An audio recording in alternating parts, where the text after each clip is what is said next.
Olá, tudo bem? Este é um vídeo do sexto ano do Ensino Fundamental, do conteúdo de arte do volume 4.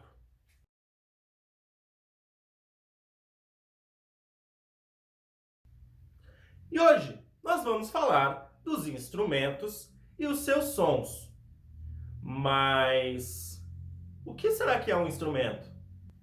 Um instrumento é uma ferramenta, algo externo ao seu corpo que você utiliza com um determinado intuito. Por exemplo, um instrumento que nós utilizamos todo dia são os talheres, garfo e faca. Nós utilizamos eles para comer. Ou deveríamos. Outro tipo de instrumento, ferramenta, é um martelo, que tem o intuito de bater. Então, um instrumento é sinônimo de ferramenta, que tem um intuito de ajudar-nos a realizar uma ação. Então, o que seria um instrumento musical? Uma ferramenta que nos auxilia a fazer música. Vamos descobrir a história dos instrumentos? Durante a Idade Média, período que vai do século V ao século XV, na Europa, havia uma divisão entre a música da igreja e a que o povo produzia e apreciava fora dela. Conhecida como música secular ou música profana, nesse período, a música era predominantemente vocal e os instrumentos eram usados para acompanhar as vozes. Nesse período, o instrumento musical mais utilizado era o órgão. Ele acompanhava a voz nas igrejas e chegou a dar nome a uma forma musical do período, o órgão, palavra de origem grega que significa instrumento. O órgão foi tão importante que durante muito tempo ficou conhecido como o rei dos instrumentos, por conta de sua robustez e sonoridade. Esse instrumento é considerado assim até os dias de hoje. O órgão foi criado provavelmente no século III a.C., no período que vai até o século V.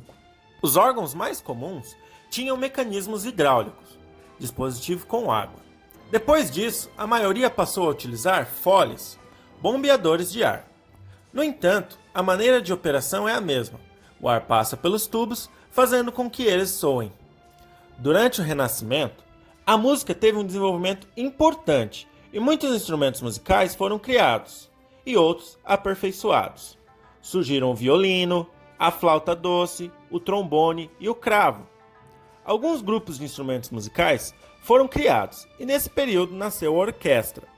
As primeiras orquestras foram definidas pelo compositor da época, Cláudio Monteverdi, como acompanhamento das óperas. O compositor Giovanni Gabrieli também foi responsável pela constituição desse grupo, compondo para formações de instrumentistas similares por volta de 1600. A orquestra é uma das principais formações instrumentais da música erudita. Ao longo do tempo, ela passou por diversas transformações. Logo após o seu surgimento, predominavam os instrumentos de cordas. Nos séculos 17 e 18, as madeiras começaram a se fixar nas composições para orquestra.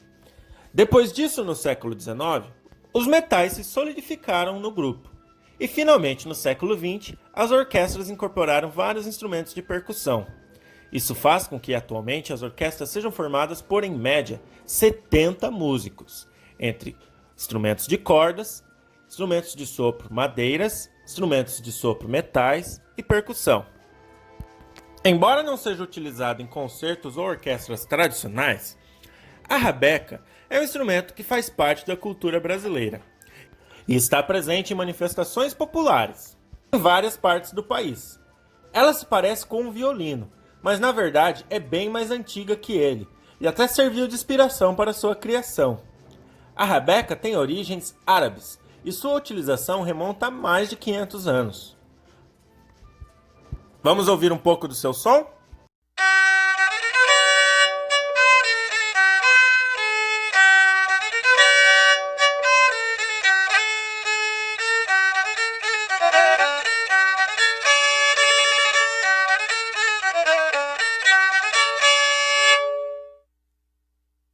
Que você consegue ouvir a diferença para um violino? Essa foi a rabeca. Agora a gente vai ouvir um violino.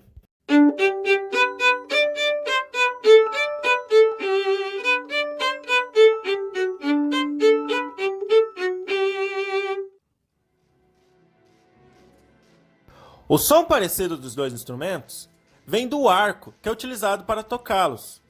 Todos os instrumentos da família das cordas que são tocados por um arco têm esse timbre característico, mesmo aqueles que não fazem parte da orquestra, como é o caso da rabeca e da viola da gamba. Como os instrumentos de arco que fazem parte da orquestra, como o violino, a viola de arco, o violoncelo e o contrabaixo. Esse desenho simboliza uma orquestra moderna. As pessoas de camisa verde são os músicos das cordas, com os violinos, as violas, os violoncelos e os contrabaixos. De azul, nós temos a família dos metais, com as trompas, os trompetes, os trombones e a tuba. De vermelho ou rosa, está a família das madeiras, com as flautas, o clarinete, o oboé e o fagote. De amarelo está a família da percussão, com a caixa de guerra, os pratos, o glockenspiel e alguns tambores. Também o piano e a harpa, que são instrumentos entre cordas e percussão. O instrumento mais rico e mais popular de todos é a nossa voz. Sim, nossa voz também é um instrumento musical. Outro instrumento musical muito popular, talvez o mais popular de todos, é a nossa voz. Sim, a nossa voz é um instrumento. Durante a Idade Média, o predomínio da música era vocal. Com o Renascimento, e a partir do século XVI, vários instrumentos musicais que conhecemos hoje foram criados e passaram a ter lugar tanto na música popular profana quanto na sacra. A união entre música vocal, instrumental e encenação teatral favoreceu o surgimento da ópera. A ideia da ópera era resgatar a tragédia grega clássica, onde o texto era declamado como poesia e acompanhado por música. As óperas envolvem o canto e diversos instrumentos, além de personagens que interpretam uma história, assim como acontece no teatro. A ópera surgiu no final do século XVI, através do grupo de artistas denominado Camerata Fiorentina, tendo seu primeiro compositor, Cláudio Monteverdi. A principal característica de uma ópera é unir música, texto e encenação. Diferentemente de uma peça de teatro, esse tipo de obra tem a música como condutora do espetáculo. Além disso, praticamente todos os diálogos entre os personagens são cantados e não falados. Trata-se, portanto, de um espetáculo que reúne várias linguagens artísticas. Logo após o Renascimento, teve início nos séculos 17 e 18 o período barroco na história da música ocidental. Além da consolidação da ópera como gênero artístico distinto e de grande aceitação popular, esse período estabelece o que ficou conhecido como polifonia. Para você ter uma ideia de como a ópera era popular, ela influencia até hoje o jeito como nós consumimos teledramaturgia. As novelas que passam na TV brasileira são derivadas do jeito como as histórias eram contadas na ópera. Mas vamos falar da polifonia. A polifonia é uma textura musical. Textura? É como os sons são emaranhados, como eles vão reagir tocados juntos ao mesmo tempo. A polifonia é o ato de tocar mais de uma melodia. Existe uma técnica para isso, que caracteriza a textura polifônica. Não é só tocar qualquer coisa.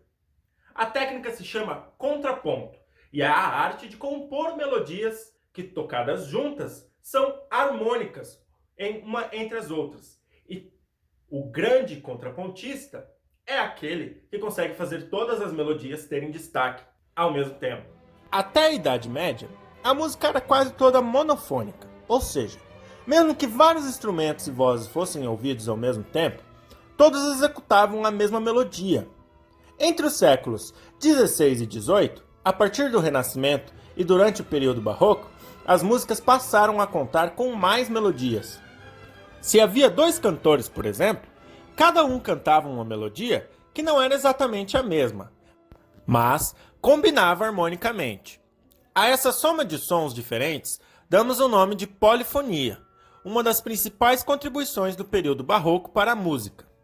Na Idade Média, a maioria dos compositores não assinava suas obras, por isso pouco conhecemos sobre os músicos dessa época. Essa situação só começou a mudar a partir do Renascimento. O compositor Johann Sebastian Bach foi o grande mestre da música barroca, que é após o Renascimento. Nascido em 21 de março de 1685, em uma pequena cidade na região que hoje conhecemos como Alemanha, estudou música desde muito jovem, uma vez que seu pai era violinista. Na verdade, a família Bach era cheia de músicos. Não só o pai de Bach, mas seus tios também eram músicos, seus irmãos e a maioria dos seus filhos. Mesmo tendo ficado órfão aos 9 anos de idade, continuou estudando música com seu irmão mais velho, também violinista. Foi organista de igrejas e escreveu vários tipos de músicas, como estudos para órgão e obras para orquestras e coro vocal. Faleceu aos 65 anos, completamente cego, em 1750. Deixou um grande legado de composições e uma obra, Arte da Fuga, ainda incompleta.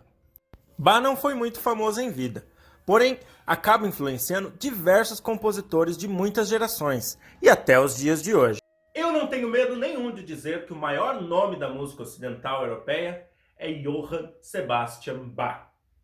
O compositor alemão é tão importante não só por suas ideias musicais e por ter estabelecido o sistema musical que nós usamos até hoje, o sistema tonal, mas principalmente pela inspiração de sua vida. Eu, quando estava começando minha carreira, li a biografia de Bach e ela me deu um sentido. Ela me deu um sentido além das imaginações românticas que nós normalmente temos sobre os artistas. Que existe até funk com um pedaço de uma das músicas de Bach. A sua atividade será a seguinte: eu vou tocar alguns sons e eu quero que você me diga de qual família de instrumentos são os sons. Preparados? Vamos lá? Este. Este. Este. E este.